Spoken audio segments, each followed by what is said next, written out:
Welcome to Ilagan Whiteboard Friday, where we look at complex legal and compliance issues in a simple to do way. This series is brought to you by Ilagan, your partner and provider of end-to-end business services. Hello and welcome to Ilagan Whiteboard Fridays, where we look at various taxes and compliance related issues in a user-friendly fashion. Today let's look at one of the very important topics of business licenses. So to register a company is not sufficient to run business. The government of India has multiple kinds of licenses to do various activities. For example, if you are providing service, then service tax is needed. If you are selling products, then VAT is needed and stuff like that. So let's look at what are the various licenses that is available and a quick overview of when is one needed and what is it.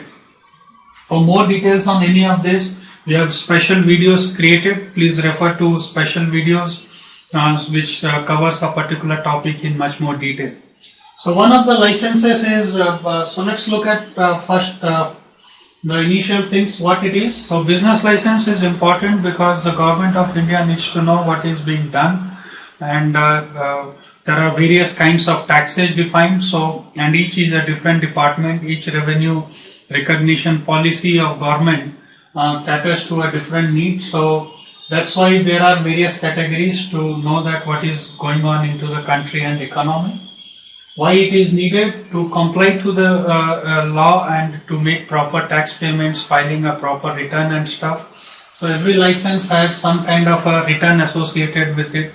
A return is a kind of an account statement for that particular activity. So for example, if you are filing a service tax return, so you say, okay, this much worth of business I did, this much I collected, this much I offset, and this is how I have paid. And this is what the complete account statement that you give for service tax to the government in a service tax return.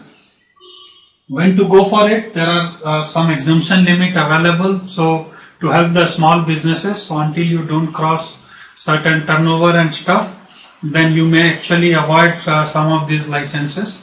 So you have to check with an expert as to when your a particular license is getting applicable, because many of them are federal or a central license which has a same exemption limit across India, but many of them also is a state-based license which the state government gets a revenue, and those rates and stuff varies depending on state to state.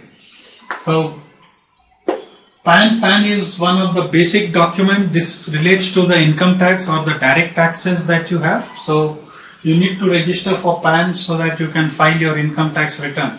Now, since this is one of the basic document, that also is the basis for getting all other registrations. So to have any of these registration, you should have a PAN. So as soon as you register a company, the basic thing that you should at least go for is a PAN number registration.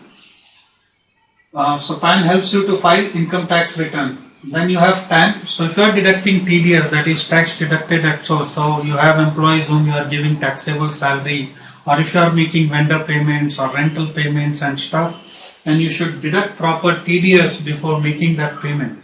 Otherwise you risk disallowing that as an expense. So if you are deducting TDS, then you should have TAN, then only you can deposit the amount deducted and then file a return accordingly. Service tax, this is applicable for people who provide services. So services is a big industry now in India, and with recent changes, almost all services in India has been brought to the service tax net, except few, which is a negative list which is defined. So except those services, rest all falls into it.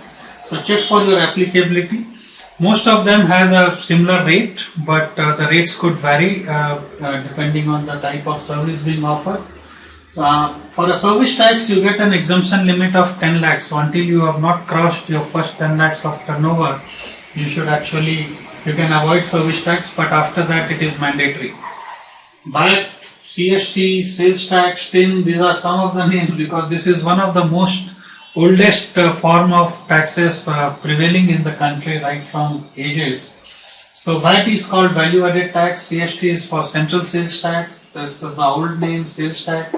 Many people still refer to it as a TIN, that is tax identification number. So this is needed when you are selling products or goods. Even software is now considered as a product. So if you are not selling a customized software, but more as a standard software, then VAT could be applicable on you. So check again with an expert whether VAT is applicable. This is a state-based license, and this varies depending on state to state. The rates vary, the exemption limit varies. So please talk to an expert to find out those details and see when it becomes applicable and go for it accordingly. But if you are into a pure services business, then VAT is not needed. Or if you are into a pure trading or a sales business, then service tax is not needed. Professional tax, this is something again levied by the state government. This is more to control, to have a basic infrastructure and to oversee various operations. The professional tax is collected by the government. This is like tax on employment and tax on the business also. So there are two kinds of professional tax, one for the company and one for the employees. So again, check your applicability and again register for PT accordingly. Central excise comes if you are into manufacturing. So if you are manufacturing anything, then you should go for central excise registration. Again, you get an exemption limit. Currently it is about 1.5 crore. So until you have not reached 1.5 crore, you may choose not to take an excise registration.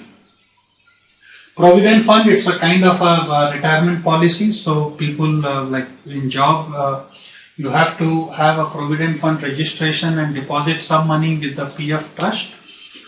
This is mandatory once you cross 20 people. Below 20 it is optional. So take again your applicability. ESI or employer state insurance, this is a kind of a medical insurance or policy given by the government and is mandatory if you have crossed 10 people. And this is applicable to all whose salary is less than 15,000. So if any employee is getting less than 15,000 salary, then he should have a ESI registration if your overall strength is more than 10. So again, check your applicability there. Subs and establishment is a kind of a labor license again. So if you are opening a shop or establishment or an office or anything, so you need to register with them, and it takes care of the basic working conditions at the office, how many holidays you have, what are your working days, work timings, what kind of people are working, like male, female, child, all those things. So this is the department which controls the work conditions at your premises. Import-export code is needed if you are trying to import anything or export. It could be export or import of services. It could be export-import of product also. So don't think that if you are like services, nobody will come to know. You are actually breaking a law. So if you are delivering some services outside India, or if you are getting some services from outside India, you should have this IEC code with you. There are a lot of other licenses which are more like industry specific. For example, if you are running a manufacturing organization, then you may have to register with Department of Factories. If you are running a hotel or something, you will need a food license. If you are having something like say a newspaper or a magazine, then you may have to register with Registrar of Newspapers. So there are ample licenses. Again, we recommend to talk to an expert to find out for your line of business, is there anything else that you should be looking at. All these registration, as said, has some form or other return associated with it. So there are two things. One is called payment of taxes and one is filing of return. So there are different frequencies for both. Like most of the tax payments is done on a monthly basis, but filing of returns could be on a monthly basis, quarterly, half yearly or annual. For example, service tax payments are done on a monthly or quarterly basis, but returns are filed half yearly, whereas VAT again monthly or quarterly basis both for returns and payment. Central excise is monthly, so things like that. So again, talk to an expert to check what frequencies are due for the tax payments and what are the frequencies for filing of return, so that you can make sure that you are fully compliant and not breaking any law. That's it on business licenses. We have special videos for all of these. Please refer to them in detail so that you get much more clarity on a particular subject. Thanks for attending eLagan Whiteboard Friday.